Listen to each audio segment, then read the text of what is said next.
We are actually recording a podcast. All of us are recording I'm even recording a podcast, believe it or not. Incredible. I am also... Sorry, 1 second. Here we go. I see. I'm in like automation view for some reason. Okay, no, I'm good. All right, hello, and welcome to the Provisional Nerf News Network Podcast, Episode 6. I am here with the entire team. We got me, KT of Family Foam Sport. We got Grimm's Nerf Works. We got Jolt King 627, and we got Vile Mods. Everybody say hello. Hello. Hello. Yeah. Hopefully we're actually recording this time. We are. That would be lovely, wouldn't it, KT? As previously discussed, we are in fact all recording. It's very exciting. We are going to kind of dive right into things here. I'm going to experiment a little bit with the format here and see if we can button it down a bit. And we're going to kind of just start off as we typically do by looking at some of the new topics that have come up this fortnight on the show itself. The first thing out of the gate is the new Dinosquad combo pack. We keep thinking Dinosquad is done, but what they seem to be doing is coming back now with these sort of pseudo reshells. And I'm trying to think of a previous time that we've had this happen where they re-release a blaster, but what they actually do is like recast just part of it to make it so like we have the Stego duo, right? And one of them is actually like the Dimetrodon. And I can think of a couple times this has happened. This time we have the Tricerablast reskinned. It's in the T-Rex colors, but the top of the head is similar to the T-Rex, but it looks like it's supposed to be a different dinosaur. What other time can you think of, Jolt, that this has been done? There are two blasters in particular. One is actually the Jolt, where it was re-released under the Zombie Strike line with a completely different shell. It had a dart holder attachment, which was also like a sight, and even the orange tip, the muzzle, is a different shape. So it was technically an updated different shell of the blaster, but still the same blaster. And the other one I can think of is the AccuTrooper, because they added the N-Strike barrel lug. Oh, okay. That makes sense. I mean, those are less of like a decorative sort of, right? Well, I guess the Zombie Strike one is more or less. But anyway, I think this is really sort of an interesting new direction for them to expand a line. Like we've seen repaints. We see repaint so often, right? Like in Fortnite. Oh, yeah. But I don't know that I've seen Rebel this. has done some similar stuff where they might have a couple of color variants or...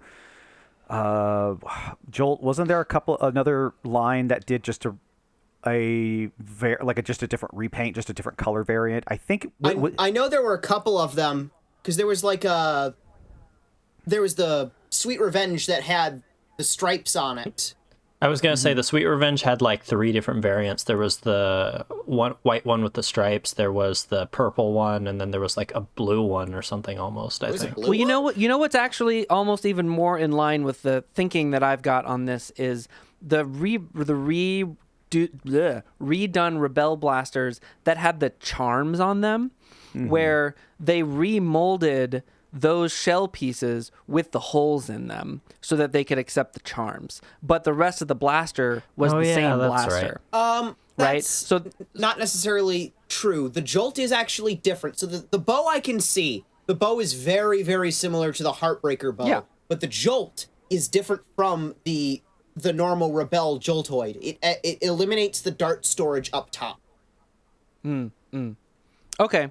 Well, anyway, similar concept, right? That's kind of more what I'm getting at is just seeing this thing where they're like, well, we're going to actually reuse these mechanisms and just remold one part.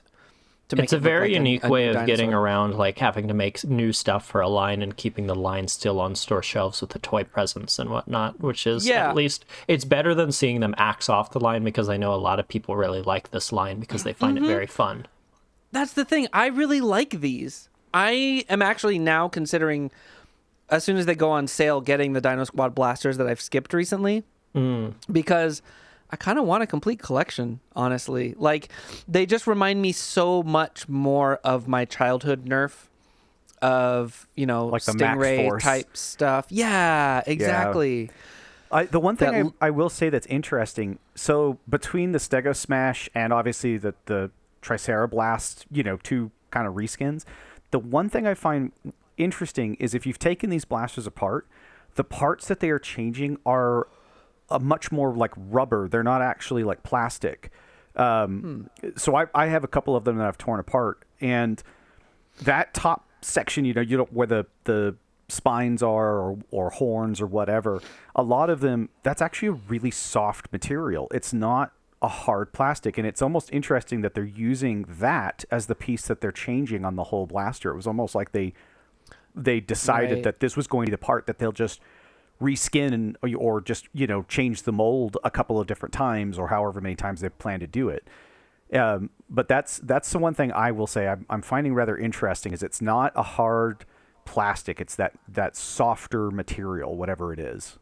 I'm wondering if, I know they had to change a bunch of stuff around during the pandemic and whatnot, and I remember that they're doing a lot of cost-saving measures. I'm wondering if this is one of them in the sense of they're releasing more, in air quotes, blasters, but changing the mold slightly, essentially, to get a new thing out of it. Right. To increase the, I guess... longevity. Longevity, and also getting more for your buck for making the initial molds. It's very sensible from a business perspective. Yeah. I can't pretend I don't enjoy it as a collector. Yeah, I mean, I honestly don't really care. I mean, similar to repaints, more is more for you to get, and oftentimes, at least in this case, it's like changing the shape of the blaster too, which is more creative. So it's like, it's not that lazy. It's lazy, but it's not that lazy. Technically, the laziest thing would just be a straight repaint, so this is actually kind of a step up. Right. Mm-hmm. Absolutely. We are also getting a Dinosquad Jolt finally. I don't know how you're feeling about that, Jolt King. I think you know exactly how I feel. Hell yes. I'm really amused because I have a weird knockoff Joltoid, not made by Nerf, but it is like pretty clearly a skin copy of the Rex Rampage. And so if I get this set, I'll have the Tricerablast and the one-shot Triceratops, as well as the like Rex Rampage copy Tricerablast and my single-shot Rex Jolt knockoff. You'll have a little family of them. I'm kind of excited to get a whole family of 4 here with the babies of both blasters. That'll be really fun. That'll be great. So moving on from dinosaurs to Diana, little alliteration there. Diana it's kind of a weird. So Diana is what's the name of the company? I think it was HC Tac. Yeah. So this was kind of weird, and we actually had some discussion about whether this belonged in name brand news or in hobby news. Really only because it's a brand new company. It kind of seems like it's, I don't know, they just kind of sprung up out of nowhere, right? I've never heard of them. I guess, as far as I'm aware, though, from what I had seen in the comments and whatnot, it's not necessarily out of nowhere. They're just new, because they've been putting this thing under development, which is actually really impressive. They've been using a 3D printed version of it for the past 10 months and putting it through its paces. So I feel like that already inspires some confidence in the blaster itself when it does release, because they're already doing their due diligence and testing it and making sure everything works properly, which is I'd say that's very important with a brushless blaster. Totally. And it looks like they may have gone through some other like design concepts before they settled on the brushless approach to this sort of sidearm sort of pistol thing, which I think is pretty cool. Did we wind up seeing some kind of price?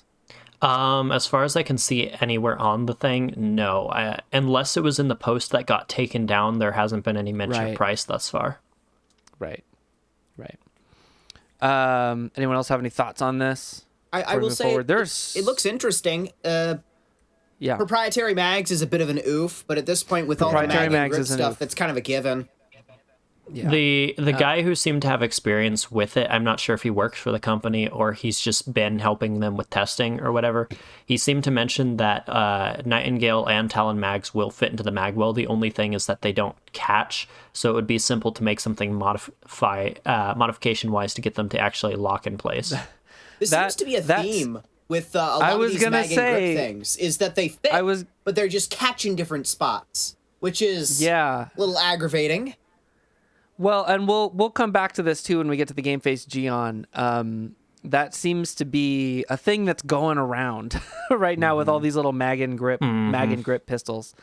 So we also, this episode around, we saw a third party.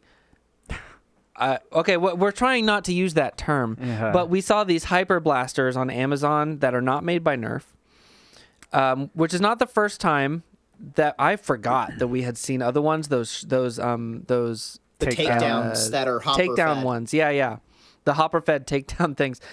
So these use an inline hopper to fire hyper. And I thought that this was interesting. And we decided this was newsworthy because that we haven't seen that mechanism for hyper before. Yeah. And it theoretically seems like a better mechanism for hyper. Yeah. I can confirm that it is. I would agree. Yeah. I actually have a little bit of experience here. I had one of those marshmallow shooters that's like basically a hamp with like a Y hopper on it. And it had a very similar kind of thing. I converted it to fire hyper briefly before I scrapped it. It fed beautifully. The hyper rounds, when they're just in single file like that, they work really well. Yeah. Yeah, it was an interesting, find.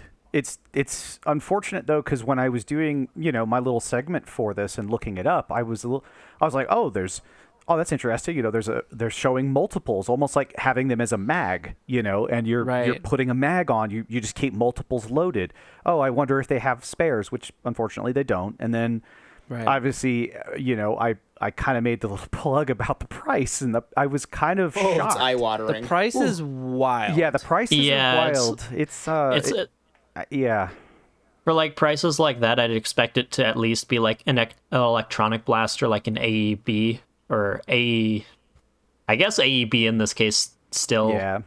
But like, I mean, what else can you get for that kind of money, right? Like the first thing that comes to mind is like the Gelfire Mythic specifically. So that's why I was thinking for like that price, you'd expect it to be electronic of some variety. I had a sneaking suspicion. So this was a new seller on Amazon, and when I did again a little bit more digging and snooping into it, they had something like 6 or 7 listings for both of the blasters. There's only 2 available, but they had about 6 or 7 different ones with different tags and different combinations of tags and what they called it, what terminology they used. Obviously they're trying to make as many hits as they can. Of the other products that they sold, it was like some weird sports equipment type stuff, like some kind of like training glove or something like that. Like it was very odd. Like it wasn't, like they didn't really have a whole lot of stuff. And that was why it was it is a bit of a letdown. It's kind of worrisome. Obviously I don't believe anybody's going to be rushing to buy one at those prices. And unless that could be a conversion problem, actually. We don't know, obviously. Maybe they are trying to get that price and hoping, somebody foolishly clicks buy on it. I don't know. I have a sneaking suspicion that they're realistically originating from someplace like AliExpress and they're being repurchased there and then being sold at a higher price, because that's an interesting thing I've learned from buying clothes on Amazon is that there will be a lot of sellers that sell the exact same thing at different price points and they all come from the same factory. However, with clothes, interestingly enough, even if they come from the same factory, there might be different levels of build quality depending on the price. And it's such a mixed bag depending on what factory decides to do what there and what the Amazon sellers decide to sell them for. It's like a really hit or miss thing. So you sometimes have to use the return policy oftentimes if it's not like that. But with this, I'm assuming they're just straight up taking it from a factory and there's probably other distributors also selling them and they've just settled on this will be the price that they sell them at. Yeah. So it's likely that we'll be able to find them elsewhere for cheaper. True. Yeah. I do think they are very cool though. I would like to play with them. I don't $100 want to play. Exactly. They're really perfect for your channel, KT, because I mean, you got that beautiful 1 month and up age rating. Yeah. Exactly. Yeah. Yes. I can't wait to give the recommendation for the toddler audience. Yeah. That's when I saw that another as elite well. junior. Yeah, junior.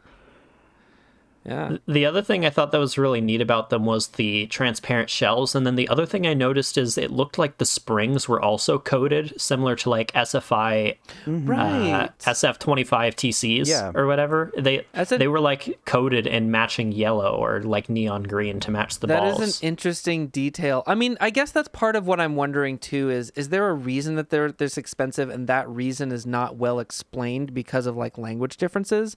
Because that is like a painted spring is definitely like a premium feature. The only blasters I have with painted springs are like custom made blasters that were made for me. I will say as well, there are differences in how you can get them painted that will vary in how durable it is. So I'm wondering if it's just a simple paint job. Is it anodized? Is it powder coated?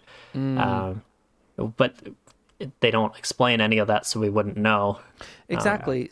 Yeah, it's interesting. So it could be that they did the cheapest possible thing and used it as an excuse to bump the price, or it could be that they actually did the thing and thought that like the quality of it would show in the listing. For all we know is the listings are like for hyper pro blasters or something like that.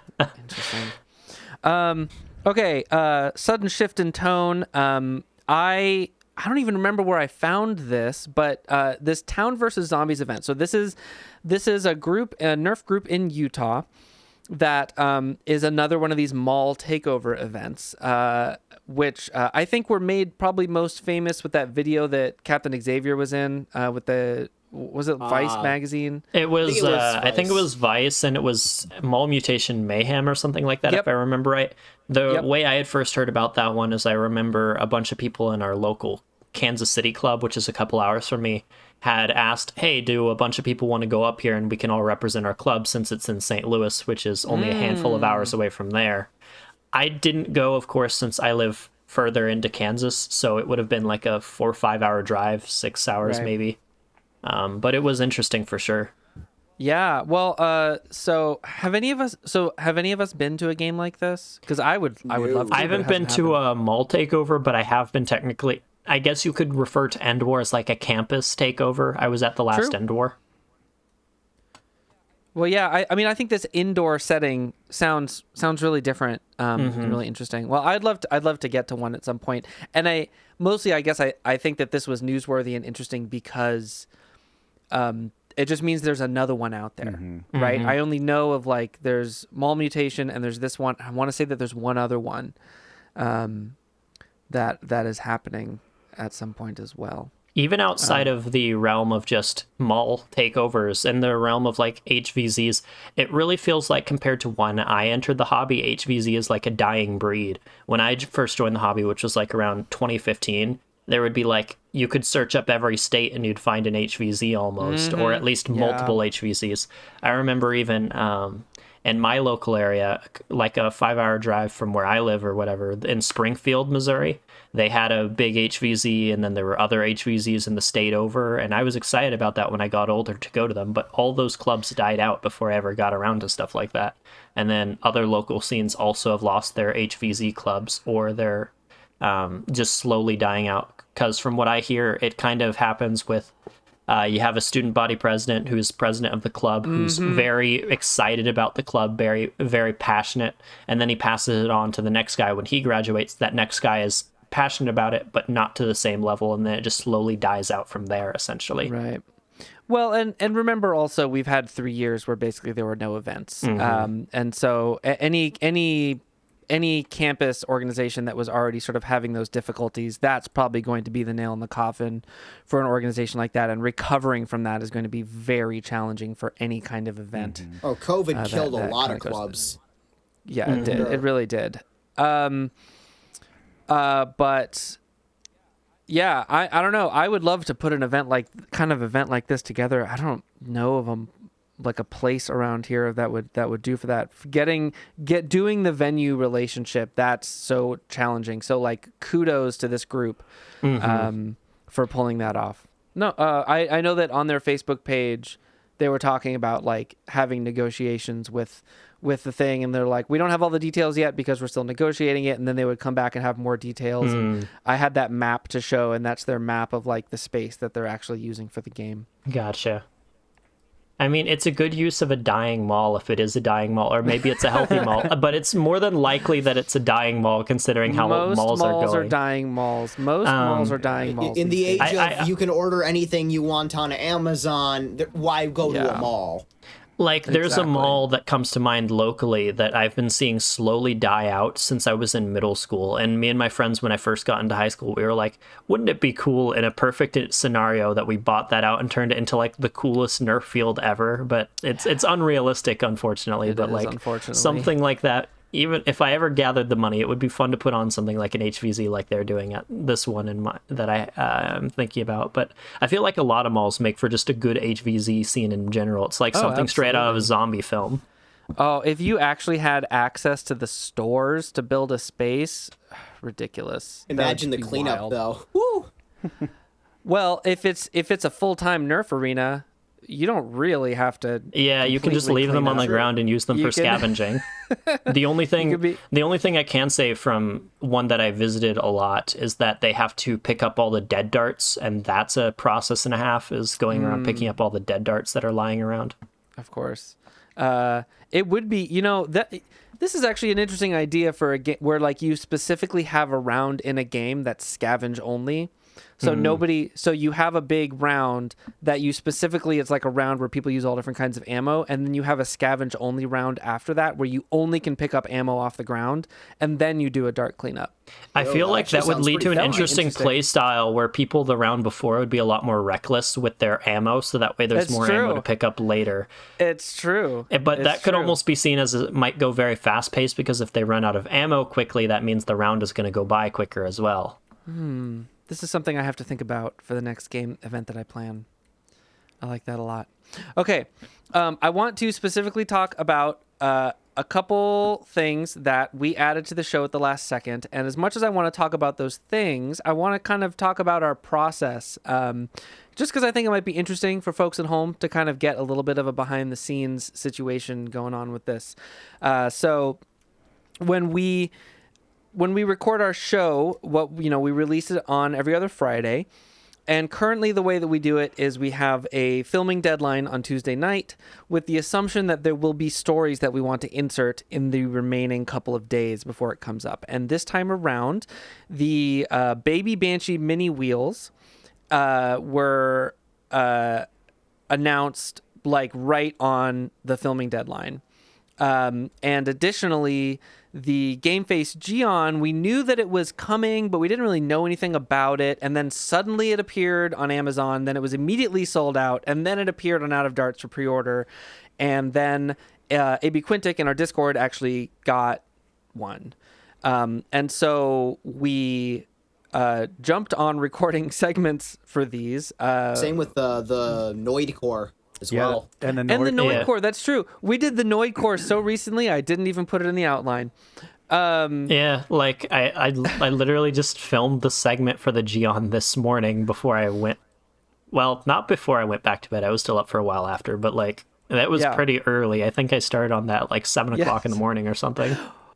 For the uninitiated, Grimm's sleep schedule is really, really effed up. Yeah, I woke up at like 7 p.m. my time, which was like 2 hours ago. We are currently in the overlapping twilight between all the rest of our sleep schedules and Grimm's sleep schedules. That is when is the time in which we collaborate. The only thing consistent about my sleep schedule is it is not consistent. Right. Vile, how was your experience doing the Baby Banshee video? That wasn't actually bad. It was pretty simple. It came up pretty quick. Luckily, and that was a big one, was we were kind of worried about the fact that there wasn't going to be any proven data out there. And Banshee, over on their, I believe it was on their Instagram, posted numbers with the 22 millimeter spaced wheels, and were pretty impressive. And I was like, that's great. It's not just me doing an ad spotlight basically for them. It's also saying, no, these are tested and they've got here are their numbers, and they have specific darts and things like that. And it's nice because I think we have kind of in this space, Banshee. I will give them this. They are coming up with some very unique. I would say they're boutique as well. That's why I kind of made that claim. Mm-hmm. They're a little bit pricier than pretty much anything else out there, even Daybreaks or Howlers or any of this stuff, because most of it is in printed cages as well, but they designed their own motors to go along with it, right? Like they have their high RPM and then their kind of lower RPM variants. And a lot of times when you first had it, it was buying it as a package deal. Then they started actually selling the stuff separately, which makes it easier for you, to do it in bite sizes as opposed to such huge purchases of, $100 almost at the time, or I can't remember what it was. It was fairly large though. It was like a same thing of like buying really high end motors and Daybreaks or Howlers and a metal cage or whatever. Like it was very, very expensive. And part of the price there though, I think was justified, because you got to remember, in the beginning, their cages were hand assembled. Mm-hmm. They balanced the wheels, and it led to, I've seen these in action. They are pretty accurate for flywheelers. It's amazing what balanced wheels will do for you. Oh yeah, absolutely. I would say that's the thing I was kind of trying to get at, was when you really talk about that, like this kind of very custom thing, it takes time, it takes effort, it takes, like in this case, balancing.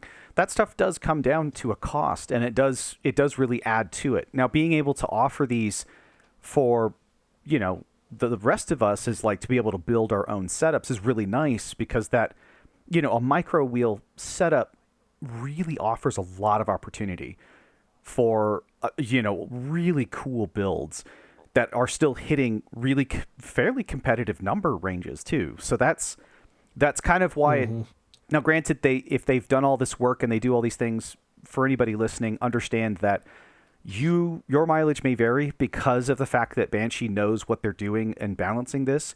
You might not get those numbers. Just be prepared for that. I'm going to add real quick, since this you keep bringing it up and whatnot. You're talking about band blasters, right? Banshee is someone else. Sorry, in the hobby. Yeah, we're talking about band blasters. I keep talking about the Banshee wheels specifically as like, and I keep thinking it's band blasters, but the point alternate reality where Banshee Indian runs band Banshee's blasters. over here like, what are you talking about? I haven't done any of this work.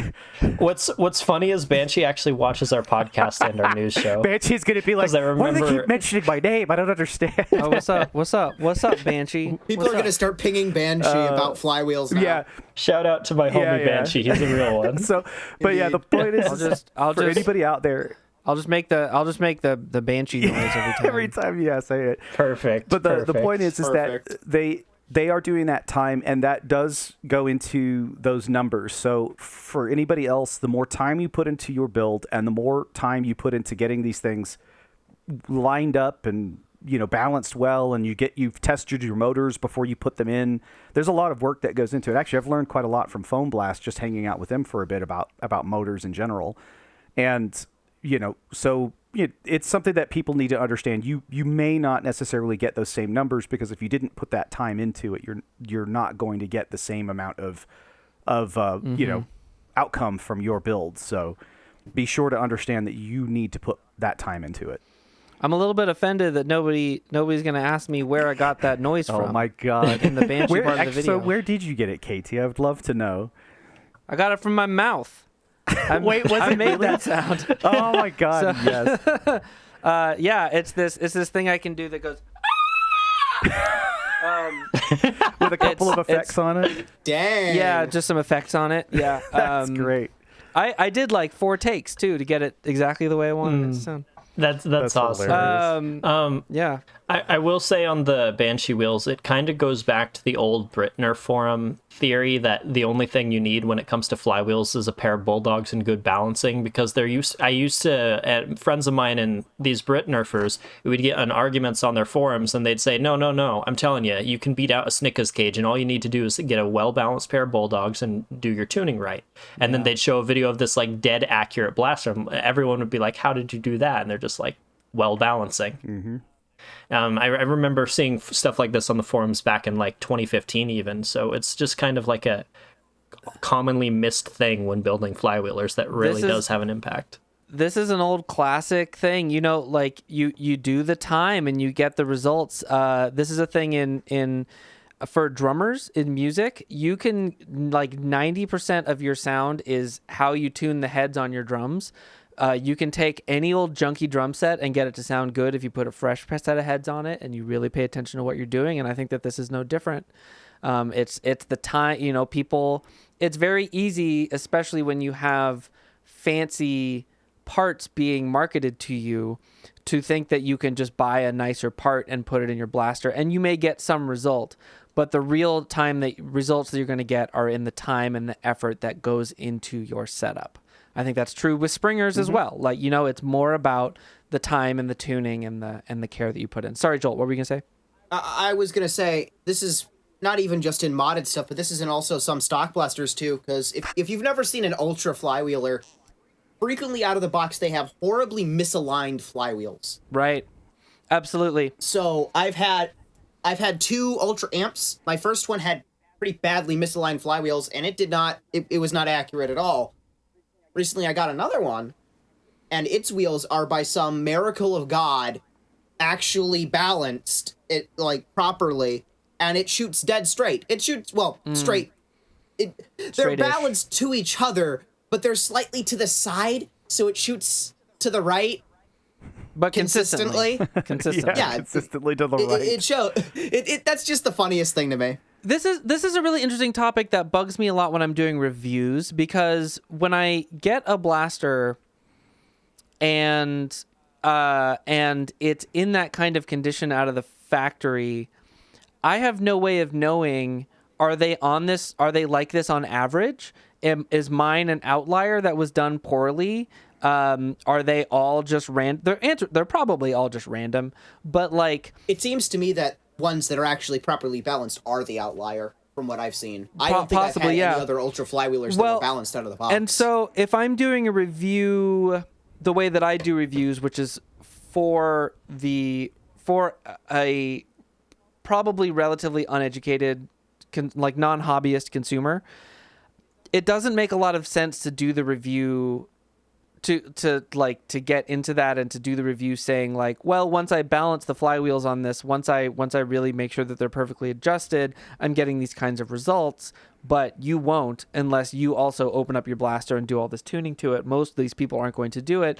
But if you have primarily a hobbyist, but like audience, maybe it does make sense to like make sure you're doing all this conditioning work on the blast and, you know, and report on how much of that conditioning work. I don't know. It's hard to decide how far to go when you're doing a review in terms of like making sure the blaster, because sometimes you watch reviews and people are like, this is how it was delivered to me, so I'm going to do the review the way it is. Mm-hmm. And sometimes they're like, so I spent this time and I kind of fixed it up and like, wow, this thing is really great, but I had to.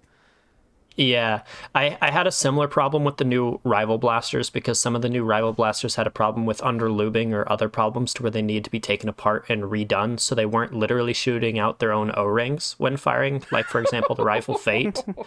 The Nerf arena that I was going to a lot had like 5 of these things, and they'd put them through their paces, and in like under a month the lube would dry up and the O-ring on the Rival Fate would shoot out, or like the Pathfinder would stop working, the magazine would break, and like other stuff like that. And it would start jamming a bunch. And so I reported on that, and I basically was like, if you're a normal person who doesn't want to open their blaster, don't get this. If you want to take the time, then it's worth it if you're willing to put in the elbow grease. Right. And I kind of had to, I went with both ends of the spectrum and kind of just called out those specific audience members. And was nice. Like, if you're in this camp, do this. If you're in this camp, do this. Makes sense. I can actually confirm this experience with the Fate, the breech O-ring in particular. I think it's too floppy. It's not hard enough, the rubber, so it gets pinched at the top every time you close the breech. and mine, I got a couple months back, and within like 20 shots, it was already misshaping the breech O-ring. I had to replace both of them. See, the solution here is to convert all the rival fates to 4 times mega smart ARs. True. Then we don't have to worry about that anymore. Yeah, but I mean, if only we had a video guide to doing the fates as 4x mega ARs. I'm gonna do it. I promise. Let's talk for a minute about the Game Face Geon.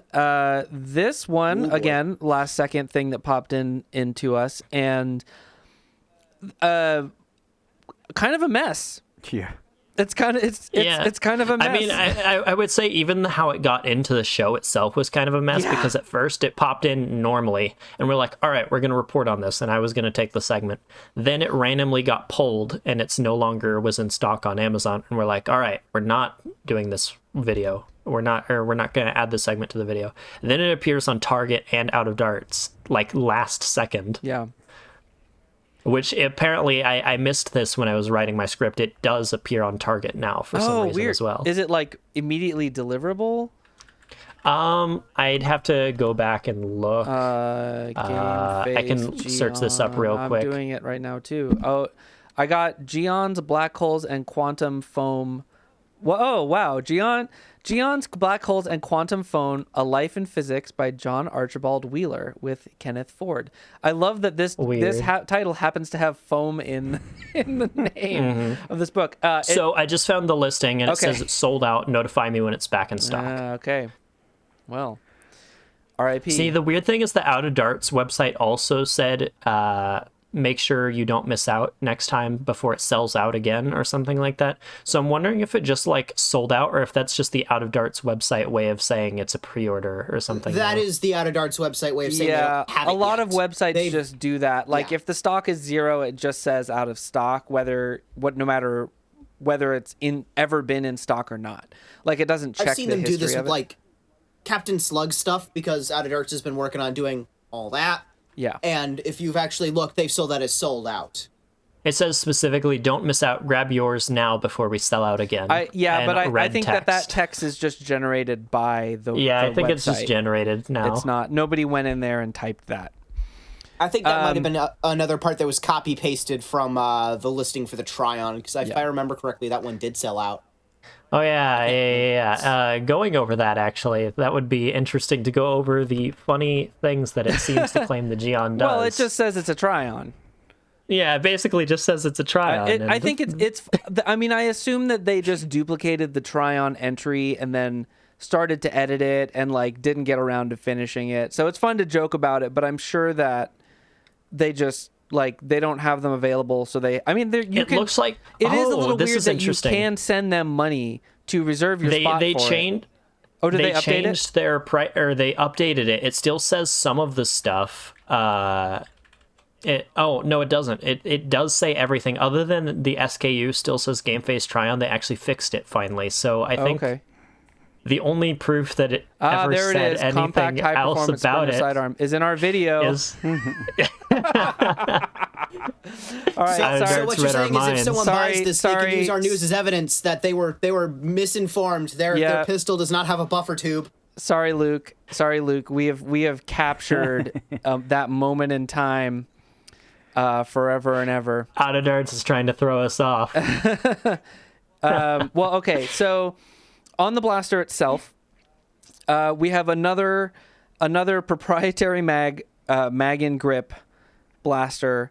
It looks like it is related maybe to the Gecko and to various Gecko copies, which is it is weird. Let's just be honest here. It is appearing to be a clone of a clone, essentially. Yeah. Which seems like a strange move for Game Face's third product? Yeah. Right? I will say, of course, technically the Prime was just they bought them direct from Jet and then would request changes to them. Oh, okay. And then they were sold that way. So they didn't put any design time into them at all. And as far as the reliable source goes on the Geon, that's also not engineered by them. So I'm assuming the company itself is just requesting the specific changes that it say Game Face on the side, and then them being sold. And I mean, like, there's nothing wrong with that. Like, it's neat to have things like this come to a more mass market and be really easily available to anybody that wants them. This design just feels like a weird choice for their next product. I would say I'm actually a little disappointed because, again, clone of a clone, and this is still technically a stolen community design way here. It may have a slightly different shell than the Gecko, but the internals are almost certainly very, very, very similar. Well, and they don't share mags with anything. Yeah, that's the funniest it's thing. Like the most disappointing part about that is, as well, as the mags that it comes with aren't even good, because as Abquintic was showing and the reliable source was informing us, the lips on the feeding lips are sharp, and the mag almost most of the time, at least 3 of the 10 darts in the magazine come out disformed before they even fire out of the barrel. And we should, big shout outs here to Abquintic, because a significant portion of our reporting on this is based on Abquintic's experience. But we should also be clear that we largely have one person's experience with this product. We have very little official communication about it. We just have, we had a listing on a website that had mostly wrong information for a while. And we have a single person who has it, who's doing their best to report on what's going on. We have these chronograph readings, which I'm glad we reported on, but it's worth noting that as a single person's chronograph readings, all kinds of things can happen with that. The numbers that we saw there are not very promising. They definitely do not meet the expectation of what's promised. We still, we're looking at they already say on the Out of Darts listing, it specifically says advertised by Game Face to hit up to 140 FPS. So it seems like Out of Darts is already not necessary, like trying to leave leeway for them to not hit those numbers. They even specifically note these performance numbers have not yet been confirmed by our 20-shot average. We'll update this listing with a more accurate FPS when it arrives at the warehouse. Yep, exactly. So, I mean, like, if it's a blaster that's mag and grip that's shooting around 120, assuming it has the right darts, I mean, it's just a Mark 2.2. Yeah, the other thing I will that eats darts. At the very least, from what I can tell, if it is just based on the Strikemaster SP50, we technically have a little bit of a larger sample size, because even those were hitting around where Abquintic's was. So it might just be internally a Strikemaster SP50, and by that we have a lot more sample size to go off of. That's why if it is like that, then we have a little bit more of an insight into it. But if it isn't, and it is different internally, then we just have the one as a sample size currently. Yeah. What's really funny to me is it's externally identical to that Strikemaster thing. Internally, probably very similar. But the mags aren't compatible with each other. What? Like I feel like even if Game Face did end up like it specifically just they grabbed a Strikemaster SP50 and requested that it get painted different, why change the mags? It doesn't make sense. It doesn't make a lot of sense to me. Especially if Abquintic's mags are anything to go off of, if they're not even better than the mags the Strikemaster comes with. Yep. I don't get it. I don't know. Time will tell, I guess. Assuming enough people buy them to tell. Moving on, it is time for our halftime game, Name That Blaster, where one member of the team picks a blaster off the wiki, reads the official Nerf description with slight modifications, and the rest of the team attempts to guess what that blaster is. A guess earns everybody on the guessing side 4 points, minus 1 point for each lifeline that they use. The lifelines that are available are the initial release year of the blaster, the initial stock capacity of the blaster, and the third lifeline. What was the other lifeline? Anybody? Bueller? Year, Anybody? Capacity, and retail. Retail price. The original retail price. Thank you for that. Current scores. Grims, who came in late on the game, has 3 points and is playing in hard mode. Yep. I have 7 points and am only doing slightly better. And then Vile's got 10, and Jolt is currently winning with 11 points. This week it is Vile's turn to pick. Mm-hmm. What have you got for us? All right. Are you all ready then? As much as I'm going to be. Yes, I'm ready. Sure. All right. Clad in distinctive metallic armor, Blank commands the First Order's Legion of Troopers. Having survived the destruction of Starkiller Base, Blank has a personal score to settle with the Resistance. Kids can imagine going up against the Resistance like Blank with this Star Wars Nerf bolt-action blaster that fires glow-in-the-dark darts. The Blank features glow strike technology that charges the darts to make them glow when fired. Load the Blank darts into the barrel of this Blank blaster, pull the bolt back to prime it, then pull the trigger to unleash the glowing dart and hear laser blast sound effects.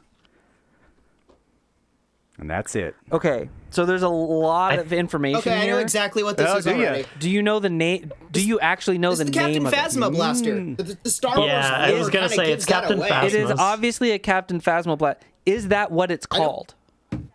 I mean, I would assume that's what they would call it, because that's kind of their naming convention with the Star Wars blasters. Okay. It's the Han I don't think Solo it's blaster, called- or the I Chewbacca don't think bowcaster. I don't remember them ever naming a blaster, though, the Captain Phasma blaster. I think terrified that one that- had a specific theme. Because we obviously know what it is. I'm just terrified that we don't have the name right. Yeah, I don't think we have the name right, because I don't recall ever... Like, the period of time I watched a lot of the YouTube and whatnot for Nerf stuff was around the time those things came out, and I don't recall there being one named the Captain Phasma blaster. I'm pretty sure... I have a hunch. Is this the one... I believe that was the revolver? I think? I don't know. Probably. It said it was bolt action. Because it did have glow shot technology and whatnot, or whatever it's supposed to be called. I don't remember. A lot of the But Star Wars blasters have that.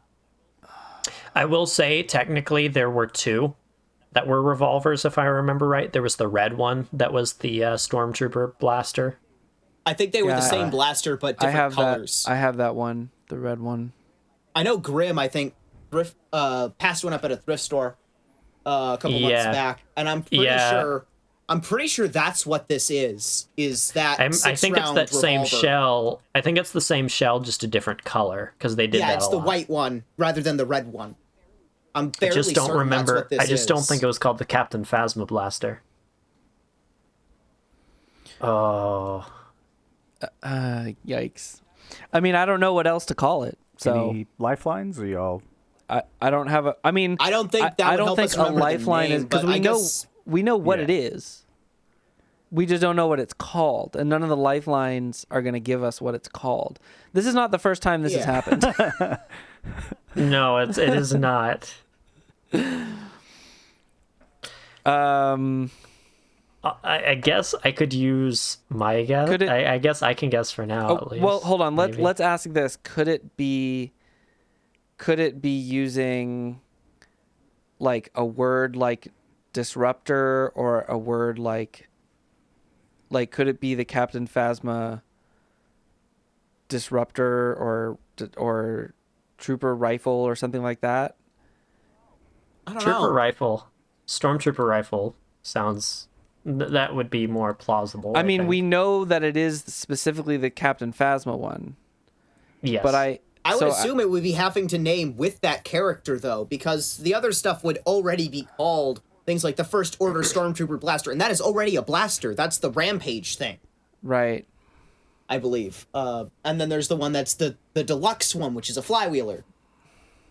And I think I could be wrong on this, but I think it's just going to be something basic, like Captain Phasma blaster or Captain Phasma rifle or whatever. But which I one? feel like at this point in the game, it's probably better that we at least just guess that for now, Yeah. since it's our only So lead. what's the actual official guess then? Are we going with Captain Phasma blaster? I mean, I guess I guess. I can't think of like any of the other suggestions that we have are not any more likely. Yeah, that's the problem. Yeah. We know, So we know the blaster. We don't can know at the least name. roll with Jolt's intuition, which generally serves I us very hope well I'm in this wrong, game. and it is this. All right, so I guess we're just gonna go with Captain Phasma blaster. You are correct. And my God, was it fun to watch y'all squirm on this so hard, because I was like, there's a red one of this, and there's this and it literally is called the Captain Phasma, like, blaster. I'm glad I was wrong. I'm glad I was wrong. Grims sit there and constantly say, I don't think it was actually called the Captain Phasma. And watching it, like, both Jolt and KT kind of go, that was actually really good. Ridiculous. It was. But hey, we still knew exactly what blaster you were talking about instantly. At the very least, my idiocy in this case made for an entertaining God, that was fun. I mean, this really goes to show, though, that there is definitely a wider variety of possible blasters to pick for this game, because that is one I would probably have passed up to be like, oh, that's too obvious. But like, no, you have to get the name right. And some of them are just obscure. Like, even if the description gives away a bunch of details, it's like, okay, we know which one it is. Well, but that's like the one that Jolt had for which variant? Yeah, the freaking Delta, the Snapfire Delta, Sharpfire Delta. Sharpfire Delta. Yeah, I'm surprised I got that one. Come on. Okay. Yeah. After the episode, we talked. Yeah, with Grims and told I him got about it that. after the episode happened. All right. Well, that puts me temporarily ahead of Vile. Thanks, Jolt. I now have 11 points. Vile has 10. Jolt has 15 points, and Grims has 7. Yep. So I'm surprised. I'm surprised I'm doing as well for missing 4 episodes of this podcast. Well, and so now we got to put you in the rotation to pick, Grims. That's true. That's true. So, that's true. So you have a chance to try to slow everybody else down by picking something obscure. Yeah. Okay. Okay. So next, I want to try something a little bit new. Did we want to cover the Noidcore real quick? Oh. Yeah, I was trying to interject there real quick to say, like, if you want, we can just do this in editing to just move the Noidcore in front before the blaster segment. We can just talk about it later. I just wanted to see. Can we talk about it quickly now before we forget? Okay, fine. Noidcore. What do you want to say about the Noidcore?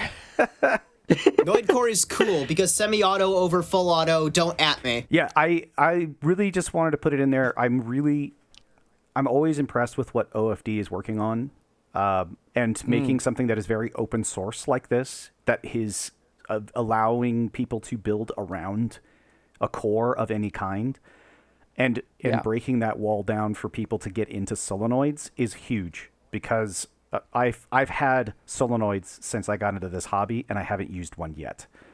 So somebody kind of doing that kind of legwork of both making it for, easy as here's the model, here's the parts you need, here's the wiring diagram, here's how you can set it up. That type of stuff is becoming very, very important, I think, for the hobby in general, to really kind of expand upon, especially those who are trying to do their own modeling and trying to get into certain things. I really love seeing that, and again, how open source it is for everybody to have access to it. So yeah. We're already seeing the benefits of this. Some of the stuff we've reported on has been Flycore blasters. That's very true. Stuff that would probably not have ever existed had Flycore not been a thing. And actually, I have a build that I have still in the back of my mind that I want to use the Flycore as my base. And I'm kind of keeping hush-hush for it for now. I don't want anybody to know about it. I don't want anybody even in the Twitch stuff to know about it. It is a... Then why are you talking about it on our podcast? Because you're going to know that I am working on something that's Flycore based, and that's it. I want to keep you guessing. I like dropping those. Little sneak peek, 54 minutes into the podcast. It's very cool seeing everything, like, of the culmination of stuff since I've entered the hobby, because we had our first 3D printed flywheel cages from OFP, then we had the first solenoids that were really introduced into the hobby. I think also, no, that was it by them? I can't remember anymore. Who introduced the Hyperdrive one. Hyperdrive, I believe, was Flywheel the World. Oh, yeah, Flywheel the World. I always forget their name. I remember specifically that one was set to a certain amount of specs and was kind of pricey, but now we even have the Neutron one that's by Timmy Nguyen and Out of Darts and whatnot, and that's even smaller than the previous solenoid that everyone was using in the hobby, which just leads to all this innovation that can happen and whatnot. And now we have Flycore, And it works perfectly with the Neutron in this case because the Neutron's small and compact, and it fits a lot more into those kinds of blasters like the Flycore system. And it just, all of the stuff leading up to different things and different innovations and breakthroughs in the hobby is always cool to see, especially since most of them have their roots from when I first entered the hobby. So it's kind of just cool seeing the order of things and where they eventually end up and whatnot. Yeah. And it's getting so compact. Mm-hmm. That's another thing, is seeing how things are getting smaller and still maintaining the same performance or higher level performances in some cases is really impressive to see. Yeah, I remember when I first saw Flywheel of the World, I immediately brushed it off because I was like, oh, sure, you can make a Flywheel Retaliator, that's cool and whatnot, but it's only going to ever hit 120 feet per second maximum, and that's using overvolted Fang revamps or stuff like that, and then they burn out easily. Right. But now we have like Band Blaster motors, and we have Banshee wheels and like other things, and they're getting like upwards of 170 and such a tiny frame. It's a brave new future for the world of foam. Very true. Mm-hmm. Moving on. Okay, moving on, and writing that down as a possible title. I want to try a thing where we look back extremely briefly in like a lightning round of old stories that may have had developments or maybe didn't have developments since we covered them, because, you know, we don't really generally, like, if we report something as a leak, when it gets released, we may or may not report on it unless like something interesting happens with it, or, you know, if something comes out. You know, we got to, with the Rival Pilot, right? We got to announce the release of the Rival Pilot, and then we were able to come back and look at it in the mod spotlight. But that's very unusual to get to come back to stories. And so I kind of want to take a second just to like look back and be like, oh, is there anything we want to say about these stories that may have changed since we looked at them initially? So I'm going to go down these things. We're going to do them really quick, and like everybody just throw like one sentence at it if you have something to say about it, and we'll just keep moving on. So old story number 1, Dart Zone Podcast. They put one episode out on February 13th, and I believe it was supposed to be a monthly podcast, and it is March 23rd, and nothing else has happened with that. Any thoughts? I feel like for a company that puts out blasters intermittently, it was going to be hard for them to make a podcast. True. Because it doesn't look like they have any stuff on the horizon. True. Other than that patent, and that's not really something they can talk about. They would not report on the content patent. for them is going to be a lot more sparing in the amount. Yeah. And so it doesn't feel like the most well thought out idea. Well, we'll have to see, but I just thought it was interesting that, you know, we're over a month later and there's nothing except for one short. I noticed this today. They recorded a YouTube short and they accidentally cut it as a minute, and once it's like a couple frames over a minute, and so it didn't post as a short on YouTube and got stuck with a few hundred views. Fail. I've made that mistake for sure, posting a short and it's like 1 minute and 1 second and nobody ever sees it, and so you have to redo it, but they didn't redo it. Mm-hmm. Anyway, we haven't seen any updates either on End War 2023. I feel like they had said that they would try to get something out in March with some kind of update. They have so much stuff to deal with, I'm sure, trying to find a new venue and do all this stuff. But I can't now find the place where they said that they would say something in March, so maybe I made that up. I don't know. I don't know. All I know is that from what I can see from Instagram stories, it looks like Drac is back from Japan, and I know that was one of the things holding it up, but there still aren't updates. Hopefully something soon. Yeah. Foam Blast is still in the process of closing. I want to specifically ask Vile if I don't know if you're still helping them out. If you have any new info that is safe to share. I'll be helping them out. Actually, they're going to be out of town for a few days, and I'm going to try to help them out when they get back. They are still closing. They are obviously getting very limited on their stuff, but they obviously I don't know with the exact date, but there is a set time frame when a couple of other people are going to probably come in and clean them out. So if you haven't picked up something, right, and there's still something there that you want, patches or whatever, it's probably best to do it now. Makes sense. Are they excited to be done? I can definitely tell that the both of them are kind of breathing a sigh of relief. They're ready to move into something new, and actually they're looking at attending RAG. They're looking at moving into the rest of their house. Yes. Yeah, being able to actually use their rooms as they were intended to have been used. Yeah. All right, next up, none of the leaks that we've reported on, and we had 2 straight episodes of mostly leaks. None of them have appeared on shelves yet, unless we want to account the Axolotl Super Soaker, which had already appeared on shelves by the time we leaked it. I had seen it. It just still was in the leaks list. What is the time frame usually between leaks and seeing products? I feel like it's not very consistent. I feel like it's not consistent because I remember even on Twins, sometimes they would post multiple leaks episodes in a row where it was like mentioning, hey, here's an update on the same leak, and it would take months. Right. Or like, for example, in the case of the Rival magazine, we got multiple updates proving that it exists, or like images of it, or like patent documentation or other stuff, but that never even came to be. Or stuff like I think there was going to be a Rival Edge Chronos even, or a Helios as well. The Helios was going to come with the drum. Yeah, so it just goes to show that even though there might be leaks for something, it might not necessarily come to fruition, especially after like the pandemic. I remember hearing Hasbro canceled a ton of stuff. Mm-hmm. So stuff like that could always happen again, and then stuff that we've reported on might get canceled and just not appear. My only other notes on the leaks are I'm extremely excited to see what X-Shot has in store. We haven't had any other X-Shot news since then, and I just want to keep that in the air that they have lots of new products presumably in the pipeline. They kind of had a really strong start with the Turbo Advance, and then they just slowly didn't release much more, and they're such an interesting brand that I've seen go from having sub in-strike performance back when I bought my first Max Attack from them at like a bargain store to them being an actual active competitor to Hasbro and showing up on like not Toys R Us, they're gone now, but like Target shelves and stuff like that. And it would be interesting to see what they have with these Pro line blasters.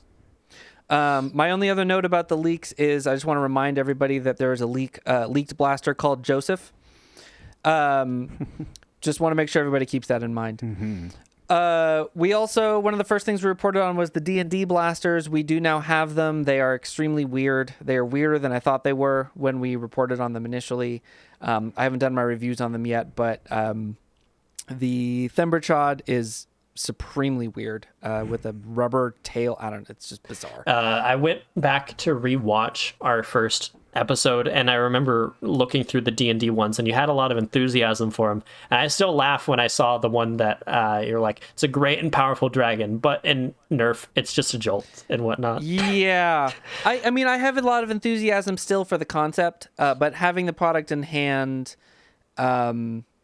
it's, you know, the place that I've seen them the most is Hasbro just sent a bunch of boxes to D&D creators, and most of them have one or more of these blasters in those boxes. So that's actually probably the place I've seen those the most in the online space, is actually in D&D creator things, just as like trinkets to add to like something you'd see out of like one of those mystery boxes or stuff like that that used to be so trendy or whatever.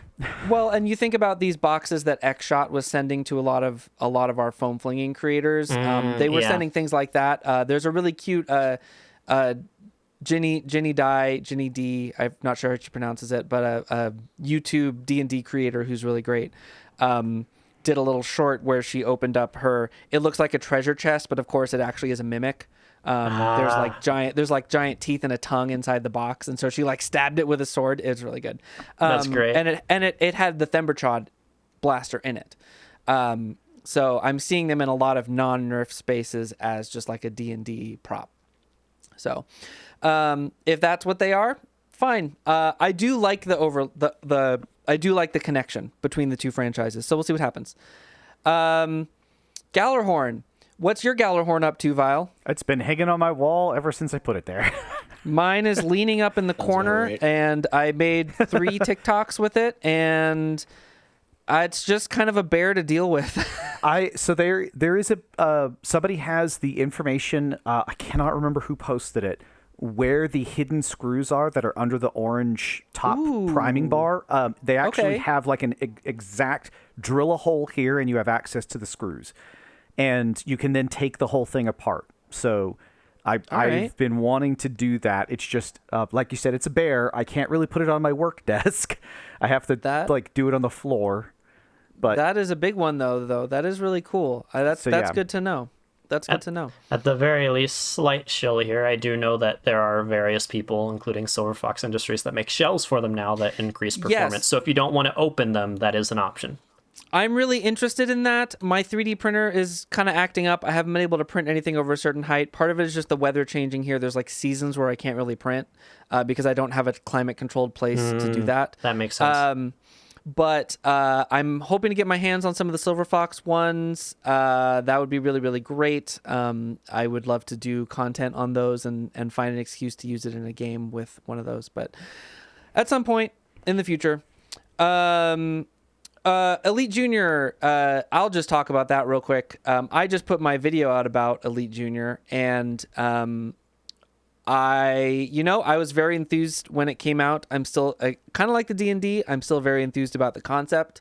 The reality of them is, a little bit mixed, but overall positive. And I think it's something new and exciting. And I think that feeling has largely held up through having kids play with them and doing all this stuff. And an Elite Junior Blaster made the mod Spotlight. That thing was incredible. Very nice work. That was spectacular. It was very cool. The Not Enough Nerf Explorer, that thing was amazing. And so it's kind of cool. Oh, and someone's doing a challenge, a modding challenge. Where did I see this? I remember seeing that someone posted a Reddit link, and it's a challenge where you have to keep it. Reddit. You have to make it look as close. It has to look 100% sleeper. That's right. On the outside. That's right. But getting as much performance as you can out of them. That looks really cool. So if you're hearing this, you might check that out on Reddit. Someone is doing this challenge, and it's to do a sleeper Elite Junior Blaster that's as powerful as possible. That sounds so funny and cool, and I just absolutely love that approach. That's right up my alley. It absolutely is. Okay, the Elite 2.0 Double Punch. Where is it? Nobody knows. As far as I've seen, the only place it had ever shown up was on a Toys R Us website graphic, essentially in the corner, and Murph was holding it. We did get a leak listing for it. We got a leak listing for that's right. Yeah. But I guess Murph just took all of them. The Elite 2.0 Sly Shot. Where is it?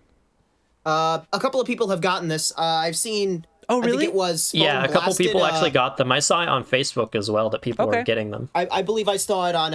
I saw it on Instagram. Foam Blasted got one. Yes, they are clipped a bit on the back, but apparently the mod potential is good and the grip is comfortable. Yeah, I've heard that people describing them as a much more comfy Snapfire, essentially. Nice. Yep. Rival Forerunner. I feel like when the pilot came out, everybody just forgot about the Forerunner. Yep, very forgettable blaster. It's a takedown with a pistol grip. The only thing I've heard done is that my friend plans to use it as integration fodder for something, and that's like the only use they can see out of it. Yeah. I was looking forward to so many more Halo jokes. Yeah. All right. Rival Pilot, I feel like the hype has more or less survived so far. I still see people doing new stuff with the pilot. Yeah. Rival Pilot mod's so hot right now. Great. Yeah. They are good. I still need to tune mine, but the one that I modded. But yeah, I still think that they're good. And this is where I'd put my Rival Pilot if I had one. I'm broke as shit. Busby Spin Shot. Busby Spin Shot, which we reported on. I know you've got one. I do now have one, and I just put my long video out on the topic, and I think what I said in my video, which I stand by, I think I said that in my 1 minute review that I haven't released yet. So sneak peek, I think it's about the most fun I've had for $20 in this hobby in quite a while. Really? It is ridiculous. It is light. It is just something different. I think it potentially has competitive uses because it's a slow-moving ammo, similar to how Vortex works in a different way. And my big idea is if you hold the thing up to the light, I did say this in my long video, if you hold the thing up to the light, you can see, because I haven't opened mine up yet, there is nothing in the back half. There is nothing stopping you from chopping off the entire grip and integrating it into another blaster. And the whole pump grip and the mechanism that actually fires is all in the front half. So you could just chop it and take that whole thing and undersling it on something, use it as your foregrip, and just pull back and let a disc off while you're using like a flywheeler. All right, great. Now I need one. Dang it. Yeah, while I haven't gotten my hands on one or seen one, I did watch your review, and I did think it was a pretty good review. It was great. Yeah, thank you. I saw them at my local Walmart, actually, and I was like, you should get it. You should get it. Now that you've said that the mechanism looks like that, and it's all in the front half, and for integration fodder or underslung, done.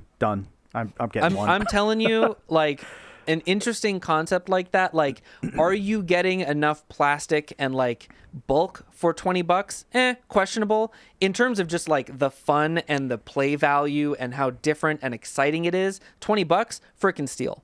That's my take. Done on the spin shot. Game Face Try-On. Jolt, how's your Game Face Try-On? My Try-On is great. I still love it. A little bit of Try-On news. Bots and Blasters posted a video. A friend of his, and he found a fix for the trigger issues. Apparently, if you file down a bit on the catch, it will stop doing that, apparently. So that's kind of cool. Go check out Bots and Blasters' video on that for details. All right. Shout outs to Bots and Blasters. What's up, man? We'll try to get that link in the description, too, because it is a good video. Yeah, so Try-On's still kicking, which is interesting because we now have this other weird Game Face blaster, and, you know, we sort of have... People are sort of talking about, I'd say, the Try-On and the Harrier a lot right now, and they're kind of going through different things. And so with that, let us transition out of the lightning round into the normal non-lightning round.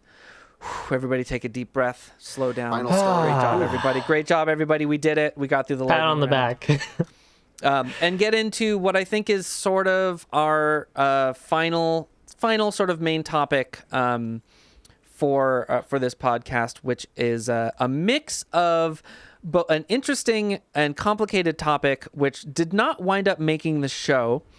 And I want to talk about that topic, and I also want to talk about sort of our process and how it affected this. So I kind of want to give the people a slice of our experience in dealing with this story. Because I feel like we put more work into this story than anything else that didn't make it to the show. Mm-hmm. Like, as a team, we all did put effort in on this story and had all these conversations and discussions, and then I recorded like I don't know how many takes reading off that script, and then I got a full complete one, and then I had to delete it.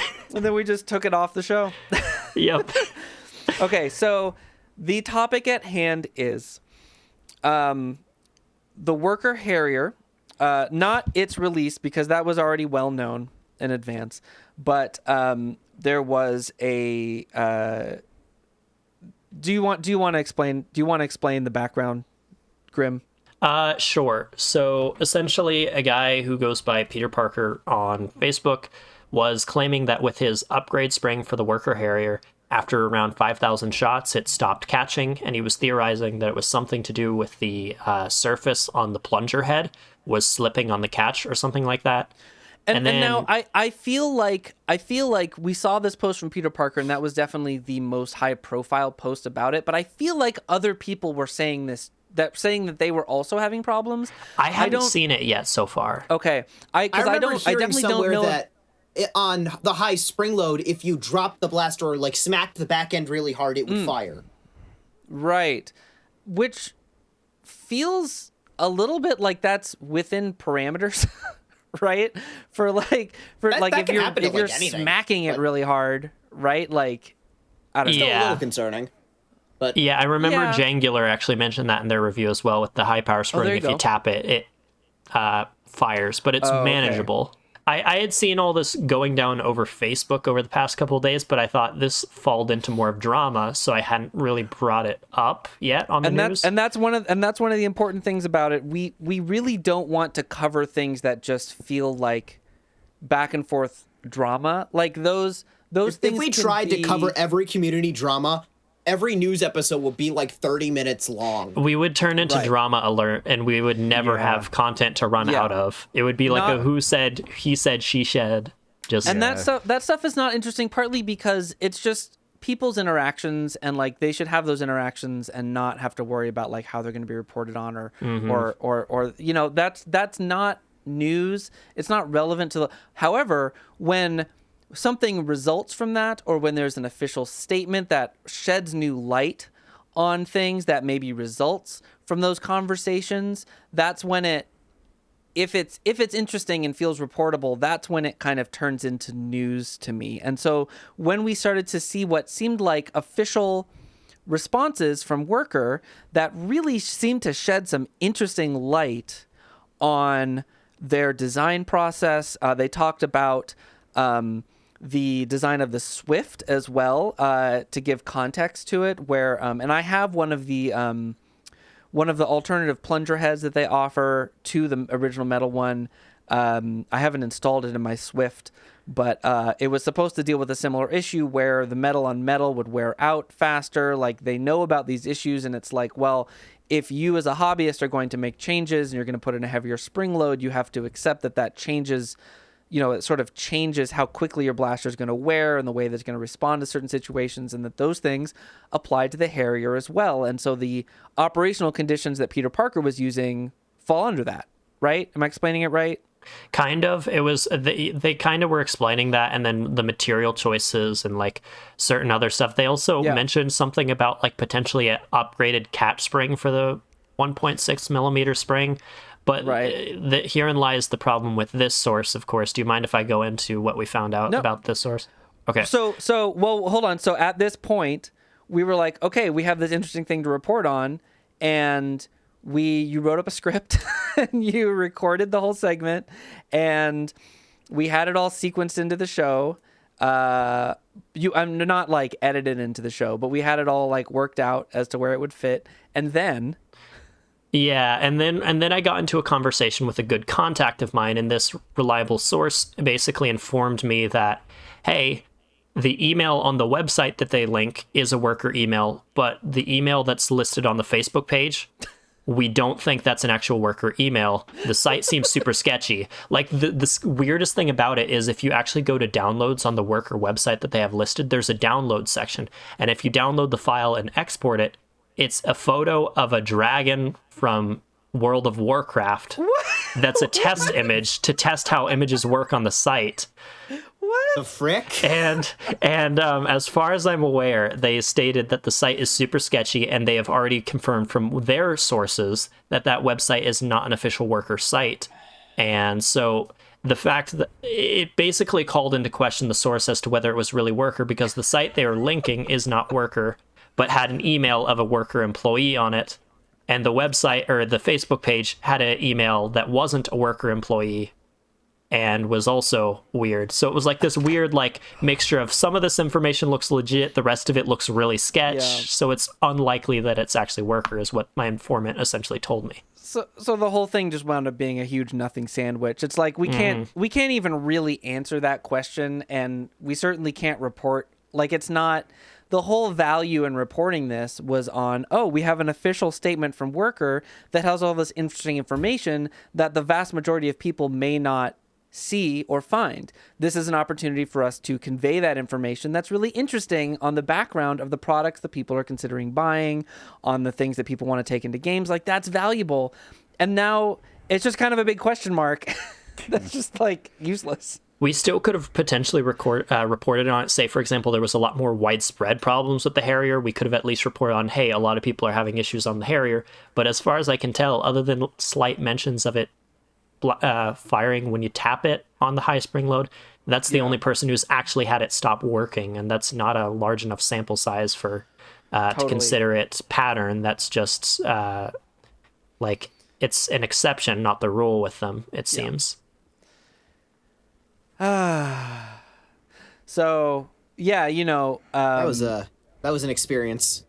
It was a roller coaster for me, especially since I was the one recording this segment. I would say that it took up the same amount of effort as like maybe 2 or 3 of our other stories combined. Yeah, I'd say at least 3 probably.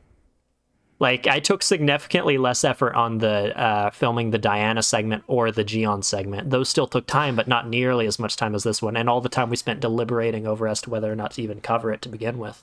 Yep. And all we get out of it is 10 minutes of podcast. Yep. Still content. I mean, That is true. I think, what did we learn here? I think a big part of it for everybody is, we try to put in the time and the diligence on our reporting, and we try to do our own research. Like, people report news stories to us in the Discord. We watch other Discords. We check Reddit. We watch official channels, and we get, press releases from Hasbro and releases and like blog posts from all the companies in our hobby. And we try to do our own research on top of that and look a little bit deeper. It's important, if you see a claim that you think affects something that you're interested, spend the time to kind of look and see, like, well, where did this claim come from? How are other people experiencing this thing?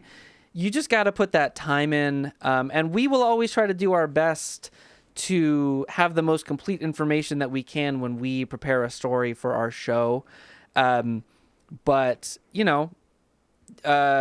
just got to be careful where your information is coming from. Mm-hmm. I guess this is kind of an advantage we have because we're every 2 weeks, we get a good enough flow of content out there that our viewers can enjoy, but it also affords us enough time to do our own background research to try and get things as accurate as humanly possible as to whether or not it's truly newsworthy and actually true and whatnot. Because I remember one person once told me, would you rather be first or would you rather be right when it comes to the news? Yeah, this is something I think about also in terms of reviews, because there are a lot of very well-produced reviews on products out there that have incorrect information in them, because there is a rush on, like, there is a significant boost in viewership if you are the first person to cover a blaster. I remember the first time I did that was with Roblox Adopt Me Bees. I went to Walmart. They had the blaster. Nobody else had done a video on it. I busted out a video that day. I put a lot of production time into it. My view count is significantly boosted on it, and I don't really stand by the conclusion that I made in that video. And I know that I'm not the only one that happens to. And it's hard because if you spend the time and you wait, like I did this for Elite Junior, I really wanted to get it right. I was like, this is right up my alley. My view count on that video is quite low because it's been well covered by everybody else, but all the other people who've covered it don't have kids, don't really, like, they have a very different angle on it. And so that's hard, but I think that we're in a lucky position with the kind of show that we do, where we do get to tackle these stories in a way that is measured. That's like, it's fresh news, but we get just enough time to really sort of dig in and make sure that we're doing it right. And I appreciate that a lot. I was going to say, it's not so hot out of the oven that you burn your mouth. It's been cooling just enough that you can enjoy it. Exactly. That's a good way of putting it, Vile. Moral of the story being, we need to check our sources. Yes. Yep. Basically. And ask questions too. That was another thing, asking questions, because that was the interesting thing about the Amazon one that I found. The more I kind of started asking, like, who is this? Who's the seller? Where did this come from? That's really strange. Why does this? Wow, they're very new. Like every single time I was asking another question on this, just researching for this simple thing, I was like, that raises another interesting question. And, sometimes you go down a rabbit hole. Other unanswered questions. Why did Out of Darts think that Geon has a buffer tube? Sorry, Luke.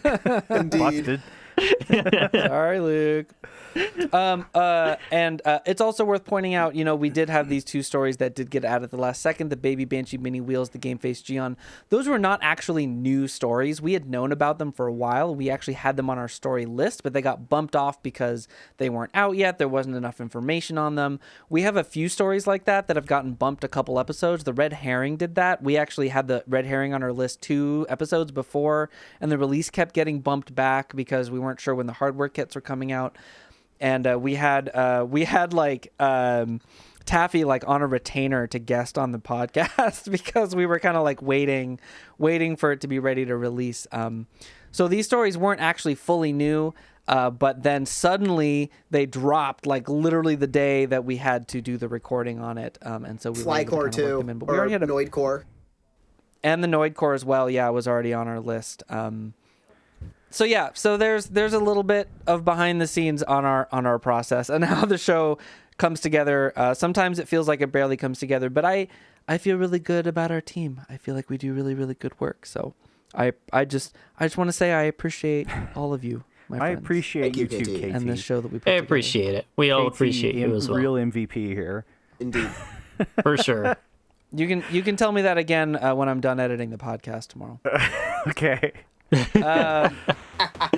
Speaking of which, it is now we're at an hour and a half. That's a pretty good time, I think. And it is now after 11 p.m. my time. And I'm gonna say we casted a pod. Perfect. Good job, everybody. Thank you, everybody. We didn't do follow everybody on YouTube. And subscribe to our channels. And still early enough for a late night hot glue snack. Follow Jolt on TikTok. Bye, everybody.